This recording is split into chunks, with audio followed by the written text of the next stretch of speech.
Right మనతో పాటు BRS senior leader Sushila Reddy గారు ఉన్నారు. అక్క ఏంటి ఎలా చూడొచ్చు? ఒకవైపు అల్లు అర్జున్ విషయం పెద్ద ఎత్తున రాష్ట్రం అంతా చర్చ జరుగుతుంది. అయితే సంవత్సర కాలంగా ఇచ్చిన హామీల విషయంలో కావచ్చు, లేకపోతే సమస్యల విషయంలో కావచ్చు, అయితే రైతులు లేకపోతే లగచర్ల రైతులు బాధితులు రోడ్ల మీదకి వచ్చిన విషయాలు కావచ్చు, ఎక్కడ కూడా అసెంబ్లీలో చర్చించిన మనకు ఇక్కడ కనిపించలేవు. ఎలా చూడొచ్చు ఈ విషయాల్ని? ఏం పనికి లేని తనం ఇదంతా. రాష్ట్రం అంతా గురుకుల పాఠశాలలో పిల్లలు చనిపోతా అంటే రైతులు వాళ్ళకు రైతు బంధు రాక, పెట్టుబడి లేక, పంటకు కరెక్ట్ రేటు లేక, రుణమాఫీ కాక ఓదికు ఆ పిల్లలు చచ్చిపోతా అంటే, ఇక్కడ మొత్తం చిన్న పిల్లల మీద అఘాయిత్యాలు జరుగుతా అంటే సిగ్గు లేకుండా అవి చూడకుండా పాలన మీద అందరు ఊరుకు మొత్తం వ్యతిరేకం వస్తుంది. 10 ఏళ్ళల్లో రాని వ్యతిరేకము బీఆర్ఎస్ ప్రభుత్వంలో ఉన్న 10 నెలలకే వచ్చింది కాంగ్రెస్ ప్రభుత్వం మీద. ఎటు ఓచపడలేక ఏదో ఒకటి దేవాలి. ఇప్పుడు ఏం దేవాలి అని అంటే ఏదో ఒకటి అందుకున్నాడు. కోట్ల మంది చూసే అసెంబ్లీ సాక్షిగా సిగ్గులేదా రేవంత్ రెడ్డికి? అసెంబ్లీలో మాట్లాడే మాటేనా? ఒక సినీ హీరోలు వాళ్ళు సినిమాలు చేసుకుంటుండ్రు, సినిమాలు చేసుకొని బతకటోళ్ళ మీద నీకేం ప్రతాపం అయ్యని పేరు మర్చిపోయినది. కాకపోతే అక్కడికి అల్లు అర్జున్ వచ్చింది కాబట్టి ఆ పెద్ద ఎత్తున ఆ వివాదం జరిగింది, లేకపోతే అక్కడ ఒక మహిళ చనిపోవడం జరిగిందని స్పెషల్గా అక్కడ చర్చించడం జరిగింది కదా. ఇప్పుడు అల్లు అర్జున్ అంటే ఈ రోజు కొత్తగా వచ్చినది కాదు కదా. ఇది సినిమాలు తీసినప్పుడు సినిమా హీరోలు వాళ్ళ సినిమా వాళ్ళు చూసుకోవడానికి రాజ్యాంగంలో లేదా ఏమన్నా ఈయన బంద్ చేసిండా? లేకపోతే వాళ్ళ సినిమా వాళ్ళు చూడడానికి వచ్చిండ్రు, మీకు లెటర్ ఇచ్చిండ్రు, మీరు పోలీస్ బందోబస్తు మాకు కావాలి అన్నారు. కావాలనుకుంటే మీరు సపరేట్ కూరుకొని అయితే అవుతుందని చెప్పనుంటారు, లేకపోతే కాదని చెప్పనుంటారు. మీరు మీ వైఫల్యం పెట్టుకొని, పోలీస్ శాఖ వైఫల్యం పెట్టుకొని, ప్రభుత్వం వైఫల్యం పెట్టుకొని, నువ్వు వచ్చినావు కాబట్టి చనిపోయింది, మహిళ చచ్చిపోయినందుకు సానుభూతి ఉంది, బాబు బతకలేనప్పుడు ఖచ్చితంగా ఉన్నది. మనకందరికీ మానవత్వం ఉంటుంది, పాపమే. కానీ దాని మీద మొత్తం డైరెక్ట్ అందులో లేదు కదా. అల్లు అర్జున్ గారిది డైరెక్ట్ అక్కడ లేదు యాక్సెస్. అందులో అన్నప్పుడు ఒకటే, నా పేరు మర్చిపోయిన, నేను ముఖ్యమంత్రి, నా కుర్చీకి విలువలే, పేరు మర్చిపోయినందుకే 100 కాదు 101% పేరు మర్చిపోయినందుకే అహం దెబ్బతిన్నది. అది అయితలేదు. ఎందుకంటే ఆ పేరు మర్చిపోయినాక ఏం చేసినట్టే కొంచెం నెటిజన్లు ఆడుకున్నారు. అరే ముఖ్యమంత్రి పేరు మర్చిపోయినరు అన్నట్టు. అహం ఏంది ముఖ్యమంత్రి పవర్ ఎట్లుంటుందో చూపెడతా అనేది, దీన్ని ఆ పదవిని అనేది, ఆ పవర్ను అనేది వృధా చేస్తుండు.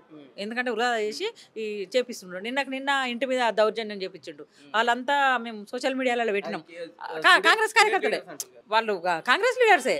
అందరు రేవంత్ రెడ్డితో ఫోటోలు దిగినాయి, అన్నీ ఉన్నాయి. మేము అంతా కలెక్షన్ చేసి అందరు పెట్టిండ్రు కూడా. అదంతా సాక్ష్యాలు వచ్చినాయి, టీవీలలో కూడా వచ్చినాయి కదా, వార్తలలో కూడా వచ్చినాయి. 100% రేవంత్ రెడ్డి గారిదే. పేరు మర్చిపోయినరు, నాకు ముఖ్యమంత్రిగా గౌరవం ఇస్తలేరు, మా సినిమాటోగ్రఫీకి గుర్తిస్తలేరు, మమ్మల్ని గుర్తిస్తలేరు, మంత్రిని గుర్తిస్తలేరు, ముఖ్యమంత్రిని గుర్తిస్తలేరు, మా ప్రభుత్వాన్నే గుర్తిస్తలేరు, సినిమా వాళ్ళకి మేము కనబడతలేము, నేనేందో ఆట చూపెట్టాలా అనుకొని చూపెడతాండి ఇదంతా. రైట్. ఒకవైపు అల్లు అర్జున్ ఈ అసెంబ్లీలో పెద్ద ఎత్తున చర్చ జరిగిన తర్వాత, ఇటు అక్బరుద్దీన్ కావచ్చు, ఇటు రేవంత్ రెడ్డి మధ్య అల్లు అర్జున్ విషయంలో చర్చ జరిగిన తర్వాత వెంటనే సాయంత్రం 8 గంటలకు అల్లు అర్జున్ ప్రెస్ మీట్ పెట్టడం, అక్కడే మన చిన్న పొరపాటు చేసిందా అల్లు అర్జున్ ఈ విషయంలో? అంటే వీళ్ళ వ్యూహం అనుకొని వీళ్ళ మధ్యలో ఈ నాటకాలు అన్నదమ్ములు లెక్క కలిసిపోయి ఈ అసెంబ్లీలో మాట్లాడింది తెలియక కొంచెం ఫీల్ అయ్యి పెట్టిండేమో అని నేను అనుకుంటున్నా. ఎందుకంటే వీళ్ళ వ్యూహం, ఎందుకంటే కోమటిరెడ్డి వెంకటరెడ్డి వాళ్ళ కొడుకు పేరు మీద ఫౌండేషన్ మీద 25 లక్షలు ఇస్తా అన్నాడు. మరి రేవతి గారు చనిపోయి ఎన్ని రోజులు అయింది? మరి అప్పుడెందుకు ప్రకటించలేదు? అంటే ఏంది ఓవైసీ గారు మాట్లాడిన తర్వాత, రేవంత్ రెడ్డి గారు విమర్శించిన తర్వాత నీకు గుర్తొచ్చిందా రేవతి గారికి పైసలు ఇవ్వాలని? అంతకుముందు ఆ రోజే చనిపోయిన రోజే ఇవ్వచ్చు కదా. మరి అంటే ఇదంతా ఒక వ్యూహాత్మకంగా జరిగింది తప్ప ఏం లేదు ఇలా.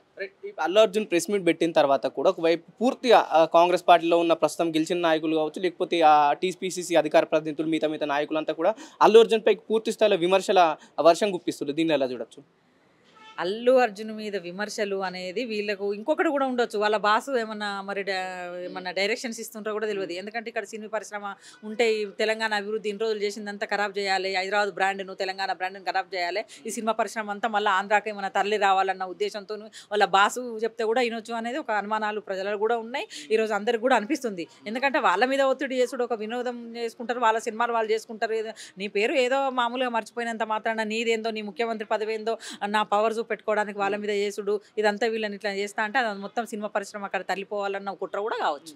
ఒకవైపు నిన్న చూసాం పెద్ద ఎత్తున ఆదివారం రోజు పోలీసులు కూడా ప్రెస్ మీట్లు పెట్టి పూర్తి స్థాయిలో పోలీసుల విఫలం అంటున్నారు, మేము దాన్ని సహించామని చెప్పేసి పోలీసులు కూడా ప్రెస్ మీట్లు పెట్టి ఒక పెద్ద ఎత్తున చర్చ చేశారు. దీన్ని ఎలా చూడొచ్చు? రేవంత్ రెడ్డి ముఖ్యమంత్రి గారి ఆహం ఎట్లా దెబ్బతిన్నదో పోలీసు వాళ్ళది కూడా అట్లా ఆహం దెబ్బతిన్నది. ఎందుకంటే మమ్మల్ని అంటాడా ఏదో వాళ్ళు కొట్టుకోక మధ్యలో మమ్మల్ని తెచ్చిండ్రు, ఇక మాకు మేము ఫెయిల్యూర్ అయినామని అంటుండ్రు, మళ్ళీ ఇదేందో దీనికి అన్నట్టు వాళ్ళ ఆహం దెబ్బతిని వాళ్ళు పెట్టుకుంటున్నారు కదా. ఇప్పుడు రేవంత్ రెడ్డి అసెంబ్లీలో మాట్లాడినట్టు వాళ్ళు ప్రెస్ మీట్లో మాట్లాడారు. అసెంబ్లీ దాదాపు 7 రోజులు సుదీర్ఘ సుదీర్ఘంగా 7 రోజులు నడిచింది. అసెంబ్లీలో ఏదైతే లగచర్ల ఇష్యూలో దాదాపు 70 రోజులకు పైగా అక్కడ రైతులు జైల్లో ఉన్నా కూడా ఆ సమస్యను ఎందుకు తెరపైకి తీసుకురాలేరంటే ఏం చెప్తారు? లగచర్ల గురించి చేయడానికి ఏముంటుంది, అంతా నెగిటివ్ కూర్చున్నది కదా. అది లగచర్ల నెగిటివ్, మూసి నెగిటివ్, హైడ్రా నెగిటివ్, ఇదంతా ఈ ప్రజలల్లా ఈ గురుకుల పాఠశాలల్లో చనిపోయింది, ఇవంతా మొత్తం ఈ అఘాయిత్యాలు ఇవన్నీ మొత్తం నెగిటివ్ వచ్చింది. కాబట్టి నెగిటివ్ని ఎట్లా చేయాలి, ఈ నెగిటివ్ అంతా ఎట్లా చేయాలంటే ఒక డైవర్షన్ తీసుకుపోవాలి. ఏం తీసుకుపోవాలంటే ఇప్పుడు అల్లు అర్జున్ దొరికిండు ఒకడు, ఇప్పుడు అల్లు అర్జున్ మీద మొత్తం చేయాలి. ఈ అల్లు అర్జున్ అయిపోయిన తర్వాత మళ్ళీ ఏదో మళ్ళీ కూడా దొరుకుతుంది, ఏదో ఒకటి దొరుకుతుంది. ఇట్లా డైవర్షన్ పాలిటిక్స్ చేస్తున్నాడు. కేవలం రేవంత్ రెడ్డి డైవర్షన్ పాలిటిక్స్ తప్ప పూర్తిగా సామాజిక న్యాయం ఇట్లాంటి ఇప్పటి వరకు కూడా 10 నెలలు అయిపోయింది, సంవత్సరాన్ని దగ్గరకు వస్తే కూడా ఇప్పటి వరకు పాలన మీద పట్టు లేదు, హామీలు లేవు, గ్యారంటీలు లేవు. ఎక్కడిదక్కడ ప్రజలల్లా అన్ని వర్గాల ప్రజలు ఇలా ఎడుతూనే ఉన్నారు తెలంగాణలో. అంతే. రైట్. ఇది పరిస్థితి. అయితే బీఆర్ఎస్ సీనియర్ లీడర్లు ఒకవైపు పూర్తిగా రేవంత్ రెడ్డి చేసిన వ్యాఖ్యలు అల్లు అర్జున్ పైన పూర్తిగా పెద్ద ఎత్తున విమర్శించడం జరుగుతుంది. కేవలం ఆ తెలంగాణలో అల్లు అర్జున్ సమస్య ఒక్కటి ఉందా, ఈ సంవత్సర కాలంలో ఎటువంటి సమస్యలు తెరపైకి రాలేవా, లగచర్ల ఇష్యూ కావచ్చు, మూసి ఇష్యూ కావచ్చు, లేదంటే హైడ్రా విషయంలో బాధితులు కావచ్చు, ఈ వీటన్ని సమస్యలు పక్కన పెట్టి ఎక్కడ కూడా ఈ విషయాలన్నీ అసెంబ్లీలో ఎందుకు చర్చించలేరని వాళ్ళు పూర్తి ఎత్తున రేవంత్ రెడ్డిని విమర్శించడం జరుగుతుంది. కెమెరామెన్ కిరణ్తో పవన్, మిర్రర్ టీవీ, హైదరాబాద్.